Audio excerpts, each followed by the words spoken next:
আমারে কইলো বাচ্চা হইতে দেরি হইব। আমি কইলাম এত ডাক্তার থাকতে দেরি হইব কেন? প্রয়োজন হলে আরো 2-3 জন মিলে চেষ্টা করেন। আসসালামু আলাইকুম। শ্বশুর আব্বা আমারে এসে কইলো তোমার শাশুড়ি তো টেনশনে একবারে মৃত্যু পথযাত্রী।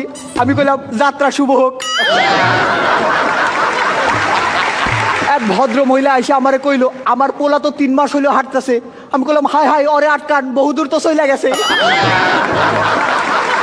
আমার বউ আমারে ডাইকা কইলো খুব টেনশন হইতেছে যদি একটা কিছু হয়। আমি কইলাম আরে একটা কিছু হওয়ার জন্যই তো আনছি।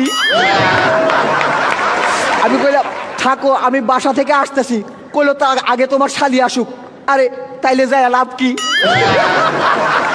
দিদা আমারে কইলো বাচ্চা হওয়ার আগে টক খাওয়ান লাগে, এই ধর তোর বইয়ের জন্য 1 বাটি আচার নিয়ে যা। আমি কইলাম তাহলে আমারও 1 বাটি দাও। দিদা কইলো আরে না বাচ্চা তো হইব তোর বইয়ের। আমি কইলাম হ অবাক ব্যাপার, একই দিনে বিয়ে করলাম শুধু বইয়ের খবর হয়ে গেল। বউ কইলো বাড়িতে নতুন অতিথি আসতেছে, শুনে খুব আনন্দ পাইলাম। পরদিন দেখি শ্বশুর শাশুড়ি চলে আসছে। পাশের ঘর থেকে শালিকা এসে আমারে কইলো দুলা ভাই আমি কিন্তু বইনরে সারা রাইতে ঘুমাইতে পারি না। আমি কইলাম হ আমিও। আজ থেকে তোমরা দুজনে একসাথে থাইকো, আমি মধ্যিখানে ম্যারেজ করে আনি মনে।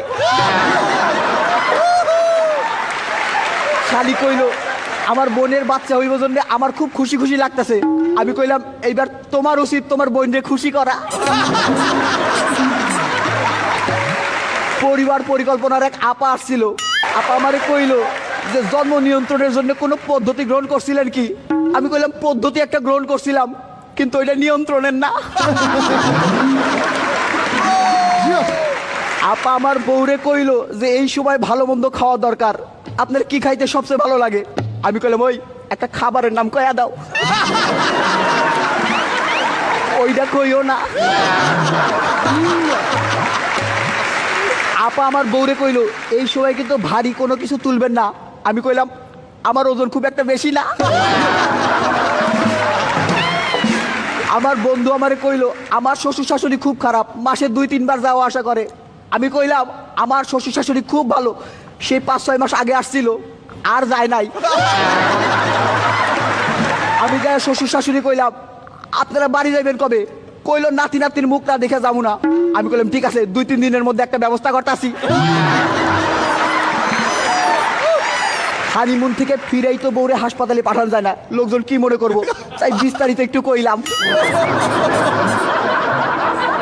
শালিরে করে রিক্সায় করে হাসপাতালের দিকে আসতেছিলাম। শালি আমার জড়াই ধরে কইলো আমার খুব টেনশন হইতেছে।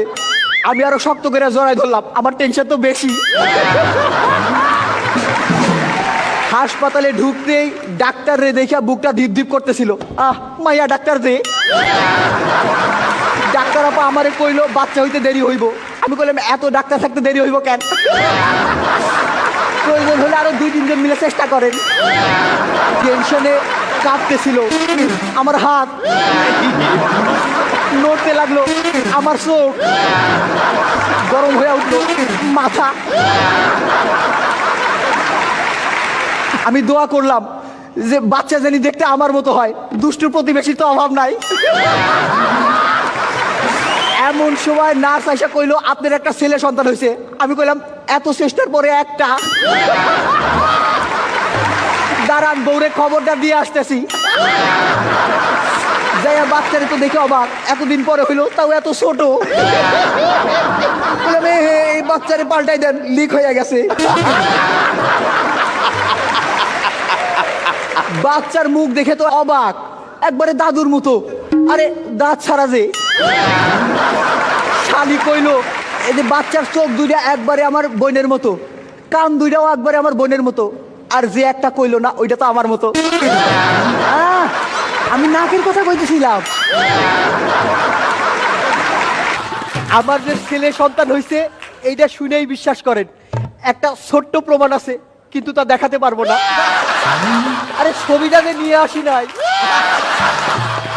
শ্বশুর শাশুড়ি কইলো একটা ভালো ছেলে খুঁজতেছি, ছোট মেয়েটারে এবার বিয়ে দিয়ে দিব। আমি কইলাম আরেকটা ভালো ছেলে খুঁজেন, আমার দ্বারাও বিয়ে দিব। পরিবার পরিকল্পনার পয়সা কইলো ভাইজান এই ভাবির স্বাস্থ্য খুব একটা ভালো না, এখন আর বাচ্চা কাচ্চা নিয়েন না। আমি বললাম তা ঠিক আছে, কিন্তু যাদের স্বাস্থ্য ভালো তারা তো আর শুনবো না। বলে শোনেন, 2 বাচ্চার মধ্যে দূরত্ব রাখা দরকার। আমি বললাম ঠিক আছে, বাচ্চা আরেকটা হইলে 2টারে 2 জায়গায় পাঠাই দেবো নি।